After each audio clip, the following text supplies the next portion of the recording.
De saint Augustin, de l'oraison dominicale, sermon 56, suite. Donnez-nous aujourd'hui notre pain quotidien. C'est avouer que tu es le pauvre de Dieu. N'en rougis pas.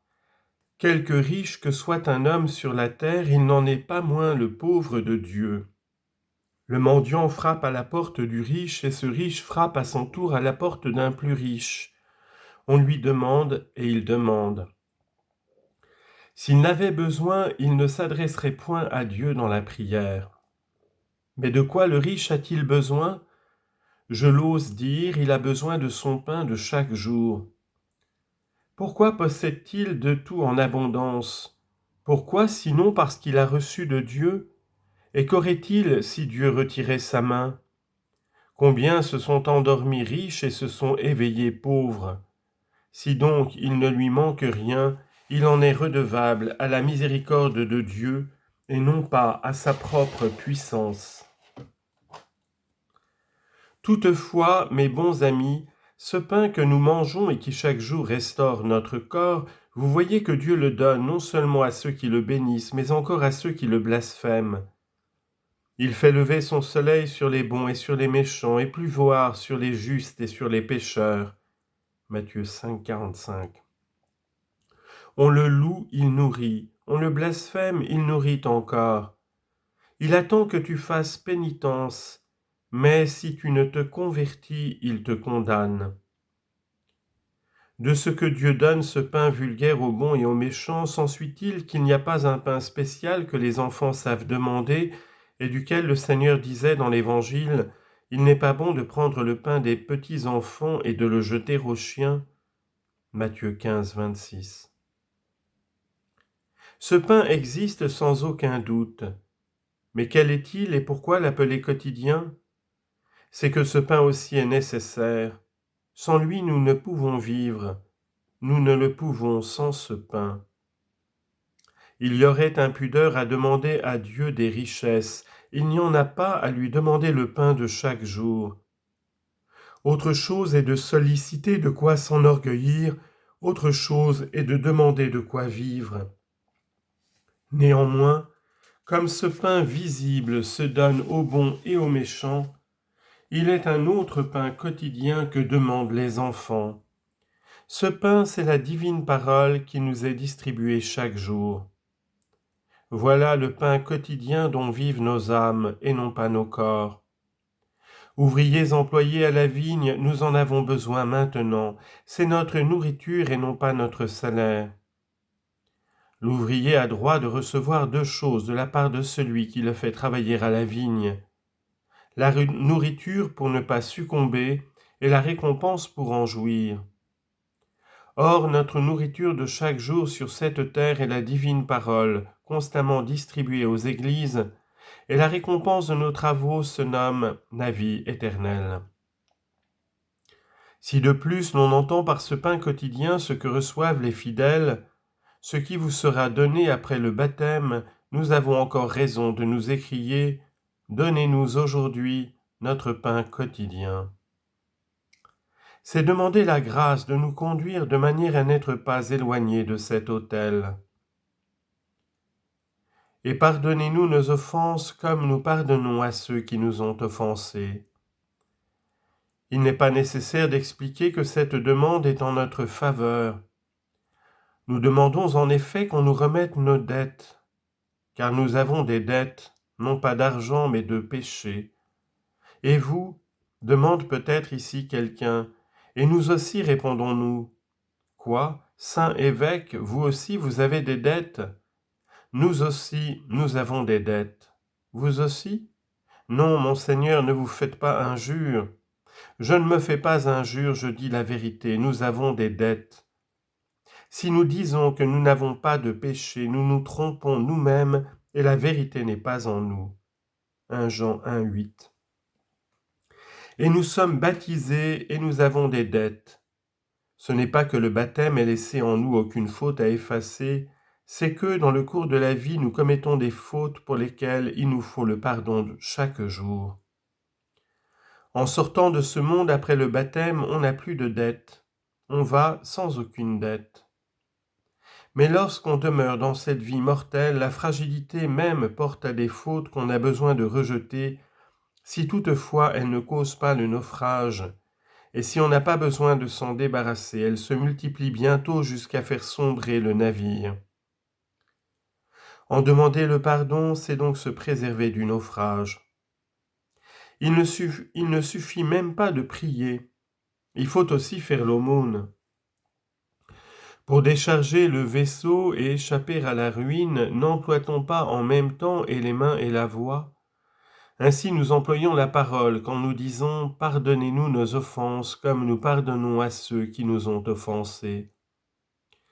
Et nous employons nos mains lorsque nous accomplissons ce précepte « Partage ton pain avec celui qui a faim et reçois dans ta demeure l'indigent sans asile ».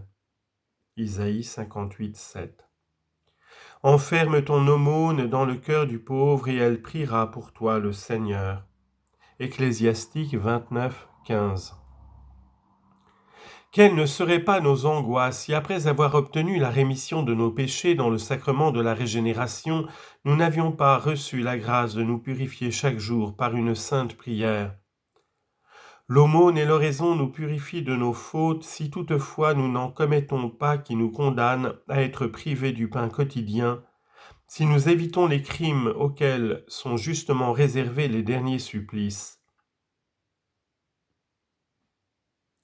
Ne vous prétendez pas juste, ne croyez pas être dispensés de dire « Pardonnez-nous nos offenses comme nous pardonnons à ceux qui nous ont offensés ».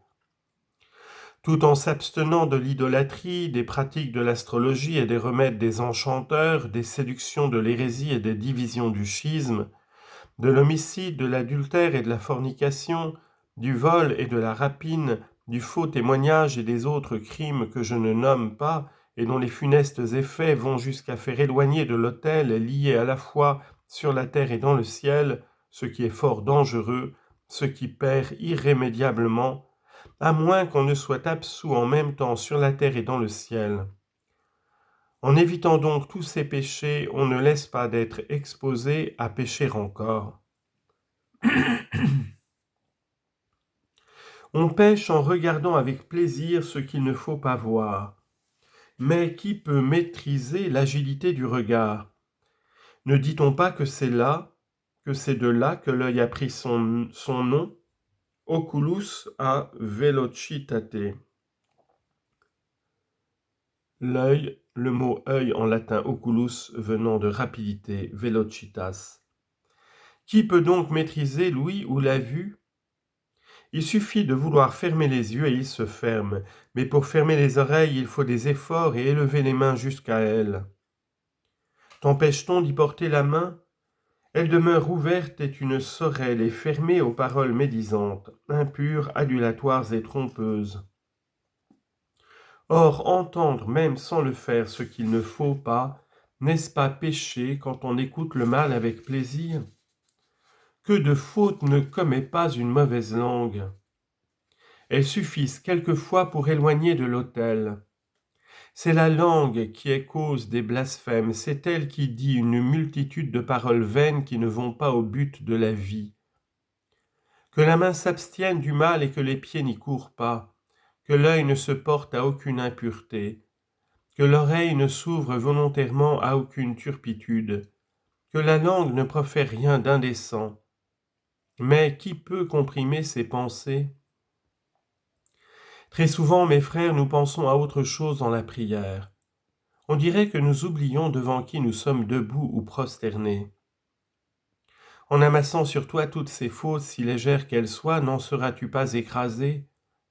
Qu'importe d'être chargé de plomb ou de sable.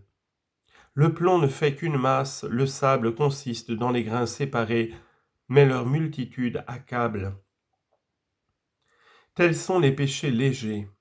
Ne vois-tu pas aussi que de petites gouttes d'eau suffisent pour gonfler les fleuves et entraîner les terres ? La légèreté est compensée par le nombre. Disons donc chaque jour, disons du fond du cœur et en conformant nos œuvres à nos paroles, pardonnez-nous nos offenses comme nous pardonnons à ceux qui nous ont offensés. C'est une espèce d'engagement, c'est un pacte, un contrat que nous faisons avec Dieu. Pardonne et je pardonne, te dit le Seigneur ton Dieu. Tu ne pardonnes pas? C'est toi alors et non pas moi qui plaide contre toi-même. Ah, mes très chers enfants, je sais ce qui vous convient dans cette divine prière et principalement cet article. Pardonnez-nous nos offenses comme nous pardonnons à ceux qui nous ont offensés. Écoutez-moi donc, vous allez recevoir le baptême. Pardonnez tout. Que chacun pardonne de tout son cœur ce qu'il y ressent contre qui que ce soit. Entrez avec ces dispositions dans l'eau sainte et soyez sûrs que vous y serez purifiés de tous les péchés que vous avez contractés, soit en naissant de vos parents selon la chair avec le péché originel, péché qui nous fait recourir avec les petits-enfants à la grâce du Sauveur, soit en ajoutant à ce premier des péchés de parole, d'action et de pensée. Oui, tout vous sera remis, et vous sortirez du bain sacré déchargé de toutes vos dettes, comme si le Seigneur en personne vous les avait remises. Quant à ces péchés quotidiens dont je vous ai déjà parlé et desquels il est nécessaire de vous purifier en disant chaque jour « Pardonnez-nous nos offenses comme nous pardonnons à ceux qui nous ont offensés », que ferez-vous? Vous avez des ennemis, qui peut en effet vivre ici-bas sans avoir d'ennemis? Appliquez-vous à les aimer. Non, aucun ennemi ne peut te nuire en te haïssant autant que tu te nuis à toi-même en ne l'aimant pas. Il peut nuire à ta campagne, à tes troupeaux, à ta maison, à ton serviteur, à ta servante, à ton fils, à ton épouse, et tout au plus, s'il est puissant, à ta vie. Peut-il, comme toi, nuire à ton âme? Atteignez à cette vertu, mes chers amis, je vous y engage. Mais puis-je vous en faire la grâce? Celui-là seul vous l'a faite à qui vous dites que votre volonté s'accomplisse sur la terre comme au ciel. Ne croyez pas cependant la chose impossible. Je sens et je sais par moi-même qu'il est des chrétiens qui aiment leurs ennemis. Si néanmoins vous estimiez ce devoir au-dessus de vos forces, vous ne l'accompliriez pas. Mais persuadez-vous d'abord qu'il est possible de l'accomplir. Priez ensuite pour que la volonté divine s'exécute en vous. Que te sert d'ailleurs le mal de ton ennemi? Il ne serait pas ton ennemi s'il n'y avait pas de mal en lui. Désire-lui du bien, qu'il n'y ait plus de mal en lui et il cessera de t'être opposé. Ce n'est pas en effet la nature humaine, c'est la faute qui dans sa personne est ton ennemi. Est-il ton ennemi pour avoir une âme et un corps? Il est ce que tu es, tu as une âme, il en a une, un corps, il en a un. Il est de même nature que toi, formé de la même argile, animé du même souffle divin. Il est ce que tu es. Regarde en lui ton frère. N'avons-nous pas les deux mêmes premiers parents, le même père et la même mère, Adam et Ève? Donc nous sommes frères. Mais laissons là cette première origine. Nous avons également Dieu pour père et l'Église pour mère. Donc à ce titre encore nous sommes frères. Mais mon ennemi est un païen, un juif, un hérétique, un de ceux pour qui j'ai dit que votre volonté soit faite sur la terre comme au ciel. Ô Église, Église, ton ennemi est un païen, un juif, un hérétique, il est donc terre. Et toi, si tu es ciel, implore ton Père qui est dans les cieux et prie pour tes ennemis. Saül était aussi un ennemi de l'Église, on pria pour lui de cette manière et il devint un ami. Non seulement il cessa de la persécuter, il travailla encore à la soutenir. Enfin, si tu veux savoir la vérité, on pria contre lui. On pria contre lui, mais contre sa méchanceté, non pas contre sa nature. Prie aussi contre la méchanceté de ton ennemi, qu'elle meure et qu'il vive. Si lui-même venait à mourir, tu serais sans ennemi, mais tu n'aurais pas en lui d'amis. Au lieu que, si c'est sa méchanceté qui meurt, en perdant en lui un ennemi, tu retrouves un ami. Qui est capable de ce devoir, dites-vous encore, qu'il a accompli? Ah, que Dieu mette en vos cœurs ces dispositions. Je le sais, peu d'hommes y sont fidèles. Il n'y a pour l'être que les caractères vraiment grands et spirituels. Doit-on regarder comme tels tous ceux qui dans l'Église s'approchent de l'autel, y reçoivent le corps et le sang du Christ? Si tous n'ont pas ces sentiments, tous disent néanmoins « Pardonnez-nous nos offenses comme nous pardonnons à ceux qui nous ont offensés. » Si Dieu leur répondait alors « Pourquoi me demandez-vous d'accomplir ce que j'ai promis puisque vous n'accomplissez pas ce que j'ai prescrit ?» Qu'ai-je promis? De pardonner vos péchés. Qu'ai-je prescrit? Que vous pardonniez aussi à ceux qui vous ont offensés. Et comment pouvez-vous leur pardonner si vous n'aimez vos ennemis? Qu'allons-nous devenir, mes frères? Le troupeau du Christ va-t-il être réduit à cet extrême petit nombre? Si, pour pouvoir dire « Pardonnez-nous nos offenses comme nous pardonnons à ceux qui nous ont offensés », il n'y a que ceux qui aiment leurs ennemis, que vais-je faire? Que vais-je dire? Vous dirai-je, puisque vous n'aimez pas vos ennemis, ne priez pas. Dieu m'en garde, je dirais plutôt priez afin d'obtenir de les aimer. Vous dirai-je au moins, puisque vous n'aimez pas vos ennemis, omettez ces paroles de l'oraison dominicale, pardonnez-nous nos offenses comme nous pardonnons à ceux qui nous ont offensés. Qui supposera que je parle ainsi? Et ne prononçant pas ces mots, vous n'êtes point pardonnés, et en les prononçant sans faire ce qu'ils disent, vous ne l'êtes pas non plus. Pour obtenir le pardon, il faut donc prononcer et faire. Voici un motif de consolation que je puis offrir, non pas au petit nombre, mais à la multitude des chrétiens, et je sais combien vous désirez l'entendre. Pardonnez afin qu'on vous pardonne, a dit le Christ. Luc 6, 37. Et vous, que dites-vous dans la prière que nous expliquons? Pardonnez-nous nos offenses comme nous pardonnons à ceux qui nous ont offensés. Pardonnez-nous, Seigneur, comme nous pardonnons, c'est-à-dire, ô Père qui êtes aux cieux, pardonnez-nous nos péchés comme nous pardonnons à ceux qui nous ont offensés. Voici en effet ce que vous devez faire sous peine de vous perdre. Pardonnez aussitôt que votre ennemi vous demande pardon. Est-ce encore trop pour vous? C'était beaucoup pour toi d'aimer ton ennemi quand il te maltraitait. Est-ce trop encore d'aimer un homme qui te supplie?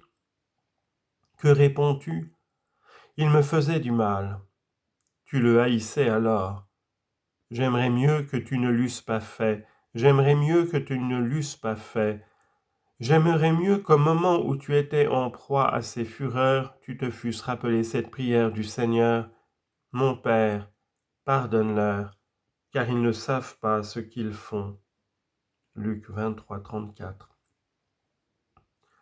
Je désirerais donc bien vivement qu'à l'époque même où tu ressentais les coups de ton ennemi, tu eusses arrêté les yeux sur le Seigneur ton Dieu, prononçant ces paroles. Il a fait cela, diras-tu peut-être, mais c'est comme Dieu, comme Christ, comme Fils de Dieu, comme son Fils unique, comme Verbe fait chair. Moi, au contraire, méchant et faible, de quoi suis-je capable? Il y a trop de disproportion entre ton Seigneur et toi. Pense donc à cet homme qui fut comme toi son serviteur. On lapidait saint Étienne, et sous cette grêle de pierre, il s'était agenouillé et priait pour ses ennemis. Seigneur, disait-il, ne leur imputez pas ce péché. Acte 7, 59. Il lançait des pierres bien éloignées de demander pardon, et lui le sollicitait pour eux. Ressemble, efforce-toi de ressembler à cet homme. Pourquoi traîner toujours ton cœur sur la terre? Élève-le comme on te le dit. Fais effort, aime tes ennemis. Si tu ne peux les aimer quand ils te frappent, aime-les au moins quand ils t'implorent. Aime l'infortuné qui te dit « J'ai mal fait, mon frère, pardonne-moi ».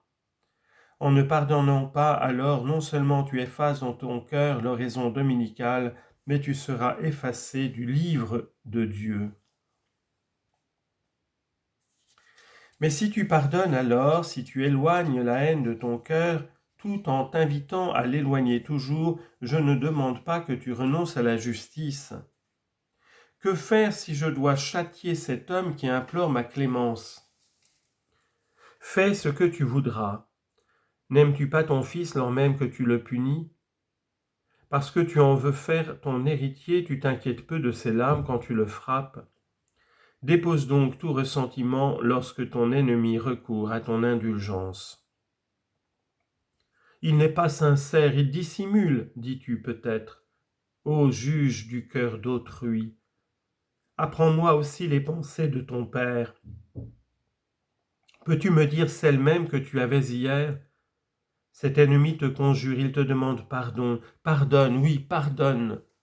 En refusant, tu ne lui fais pas de mal, mais à toi. Il sait en effet ce qu'il a à faire. Serviteur toi-même, tu ne veux pas pardonner à celui qui est serviteur comme toi. Il ira vers votre commun Seigneur et lui dira, « Seigneur, j'ai prié mon compagnon de me pardonner et il a refusé. Pour vous, pardonnez-moi. » Le Seigneur ne peut-il remettre les offenses à son serviteur? Celui-ci reçoit donc le pardon et revient absous tandis que tu demeures lié. Comment lié? Bientôt il te faudra prier, il te faudra dire « Pardonnez-nous nos offenses comme nous pardonnons à ceux qui nous ont offensés. » Et le Seigneur te répondra « Méchant serviteur, quand tu m'étais si redevable, tu m'as prié et je t'ai remis ta dette. Ne fallait-il pas donc que tu prisses pitié de ton compagnon comme j'ai eu pitié de toi? » Matthieu 8, 3 et 33. Ces paroles viennent de l'Évangile et non pas de moi. Si au contraire tu accordes le pardon à qui te le demande, tu peux réciter la divine prière, et sans pouvoir aimer encore celui qui te blesse, tu peux dire néanmoins « Pardonnez-nous nos offenses comme nous pardonnons à ceux qui nous ont offensés. » Achevons. Et ne nous induisez pas en tentation. Pardonnez-nous nos offenses comme nous pardonnons à ceux qui nous ont offensés. Voilà ce que nous disons en vue des péchés commis quand il ne dépend plus de nous qu'ils ne le soient pas. Tu peux travailler à ne réitérer pas ce que tu as fait, mais ne fais-tu pas aussi quelque chose pour effacer le mal commis? Pour effacer ce mal, voici un moyen. Pardonnez-nous nos offenses comme nous pardonnons à ceux qui nous ont offensés. Et pour éviter de retomber, quel moyen? Ne nous induisez pas en tentation, mais délivrez-nous du mal, c'est-à-dire de la tentation même. Ainsi ces trois demandes, que votre nom soit sanctifié, que votre règne arrive, que votre volonté soit faite sur la terre comme au ciel, concernent toute la vie de l'homme. Toujours en effet, le nom du Seigneur doit être sanctifié en nous. Nous devons toujours être sous son empire et toujours nous devons faire sa volonté. Ses devoirs sont éternels.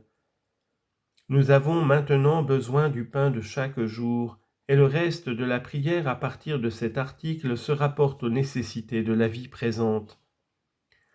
Nous avons dans cette vie besoin du pain de chaque jour, besoin aussi qu'on nous pardonne nos péchés. Il ne sera plus dans l'autre question d'offense. Ici on est tenté, ici on est exposé au naufrage, ici la faiblesse laisse pénétrer dans le navire ce qu'il en faut rejeter. Mais lorsque nous serons devenus égaux aux anges de Dieu, à Dieu ne plaise que nous lui demandions pardon de nos fautes, puisqu'il n'y en aura plus. Ici donc le pain quotidien, ici le pardon de nos péchés, ici la victoire sur la tentation qui ne pénètre pas dans cet autre monde, ici encore la délivrance du mal, puisque là ne sera plus aucun mal, mais le bonheur éternel.